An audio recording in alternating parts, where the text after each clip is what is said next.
Hey guys, time once again for another episode of Day in the Life of Vintage Classic Specialist. Let's actually not start with this bus. Let's start with this one. So we are back officially on the 5923 window here. Got everything sorted out with the owner and we're working on it again here. And so today, Rafa and Jacob actually helped him out, put in most of the side windows. So you see the hatch windows in, corner windows, the two rear fixed windows, so this one and the one opposite it, and then 3 pop outs on each side. So yeah, those all went in today. They went in without any real drama per se, which for this bus is pretty good because this is kind of the drama bus as far as putting stuff on it. So yes, glad to be back working on this one and making some headway. So I don't know, tomorrow maybe those guys can go ahead and pop in the skylight windows. That'll be cool because skylight windows are bitching. What else can I say? So yeah, not really a lot to talk about other than the fact that those went in. Good experience for Jacob. He learned how to install windows, you know, as far as like pulling the string and all that sort of good stuff that you do when you install windows. So yeah, good experience for him, and nice to have the extra set of hands to help Rolf out so I could focus on doing what I was doing, which was working on hard brake lines for the super awesome 68 double cab here. Let me grab my light. All right, here we go, light in hand. So let's start on the front of the bus here, because that's where I spent most of the day. So the brake lines that go from the soft line, which of course runs to the caliper, to the master cylinder, I formed here so you can see it running right there on a bay window, kind of runs up over the shock tower and then into there. You can see with the little grommet. Those grommets, by the way, are a complete pain in the ass to put in. I don't know, usually they're not harder. I don't know, bay window, maybe the metal here is thicker than on an earlier bus or something, but these things were really kind of a pain in the ass to get in. But yeah, I got those in, installed the little clamps to hold the line in place. And so let's look underneath. The other side pretty much looks the same, so there's not really much to show there, but let's show underneath here because this is where all the thought and so on went into it. So one thing I discovered, which I have to eat my words, the reservoir actually would actually mount turned the other way. So those of you that follow the channel know I was saying that the output or input rather of this reservoir, which you see this fitting right here, was facing backwards, and that's the way that it looked like it fit on here the best on the actual cylinder. But today, for shits and giggles, I pulled it off because I thought, what do I have to lose? And it does fit on facing forward, but barely. It clears this one here barely, but it does. So I'm actually happy to find out that I was wrong about that. Happy to admit when I'm wrong. But unfortunately, I did break the front fitting that comes out where it goes into the cylinder. Right there, it's just kind of sitting there. But it did show me, nonetheless, that when you line that up, that it does fit, again, barely right here. And this protrusion here coming out lines up with the hole in the frame and everything. So it's all going to work out well. So I bought a new reservoir that's on my dime because I broke the one that I bought previously. And anyway, so that's that. So that worked out well. Now the other issue though is that on these earlier buses, they're actually made to have like on a Beetle, where each front brake line has its own line coming out of the master cylinder.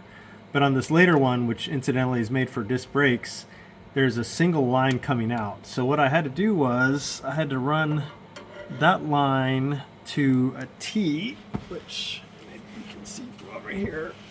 Let's see. Yeah, so you can see the T that I mounted up in there. There it is. So I had to mount a T right there, and then that line runs to the one output for the front brakes on the cylinder. And then you can see it's running over to that direction, which is driver's side, and this direction, which is passenger side. So yeah, I had to kind of massage these two front brake lines because, again, these brake lines, the kit they come in, they're made to run directly to the master cylinder. So I had to kind of play around with them and get them to where they met this T up here in the right place and, you know, at the right length essentially.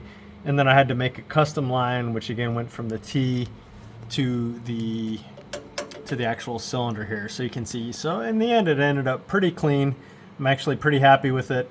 The master cylinder is just bolted in loosely right now because I have to take it back out to put the new reservoir on again, because I broke this one, but I did find out that it'll fit. So that's the good news. So yeah, running these front brake lines was kind of a pain and took a really long time. Again, because I had to do some kind of custom work here to get everything to fit right in ways that they weren't necessarily intended on this bus. And again, I had to add this T up here, which is not really made to be used on this particular bus, drill a mounting hole for it, make sure it was going to clear everything else. Just a lot of thought you have to put in to make a clean installation on something like this.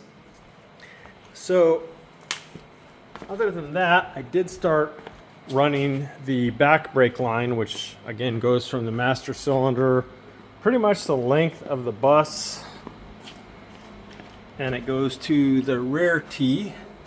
So you can see right now I've got it. It comes out of this opening right here and runs over to the T, and then the T goes to the brake line on this side, and then it goes to a hard brake line over the transmission to the brake hose on this side. And then there's going to be one more hard line which runs from the soft line to the actual wheel cylinder that I still have to form those, but I can't do those until I get the brake assemblies together.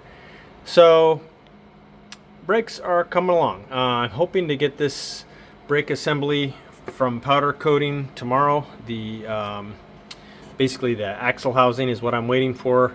Got new backing plates here which are already powder coated, and so that can go together, and then I can form those brake lines, and that'll actually be about it for the brakes finally. It ended up kind of being a pain on this bus because there's some kind of custom stuff going on up front. This is a lot of 1 or 2 year only stuff for a 68 or 69 that's just not available, so got to kind of make do with what's available and hopefully make it clean and a nice safe installation. So it takes time to do it that way.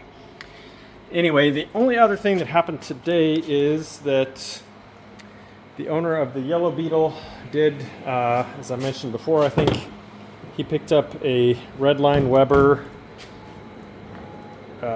new carburetor for it. Again, this is basically the same Chinese carburetor that you can buy for, you know, $100 and change.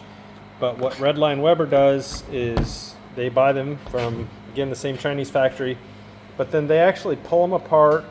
They go all through them. They make sure that they're clean.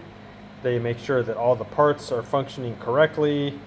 They rebuild them, and then they actually slap on a guarantee on them too that they're going to work. I don't know how long they're guaranteed for, maybe 6 months or something, but anyway, supposedly, and again, the owner of this car did a lot of research on these. Really good reviews. I think like 4.8 out of 5 stars or something. People say, yeah, you pretty much slap these things on, maybe adjust the idle mixture and speed a little bit, and boom, you're ready to go. So I'm hoping that's the case, because the carburetor on this car is a piece of garbage and made me want to jump off a bridge last week. So I'm hoping that this is going to take care of the issues with that car and get this beauty back to the customer so he can start enjoying it. He's literally, I don't think he's ever driven this car. It was, again, this was his dad's, and so going to be really cool for him to have it and start enjoying it. So that's it for today, guys. Thanks for tuning in, and we'll see you again soon.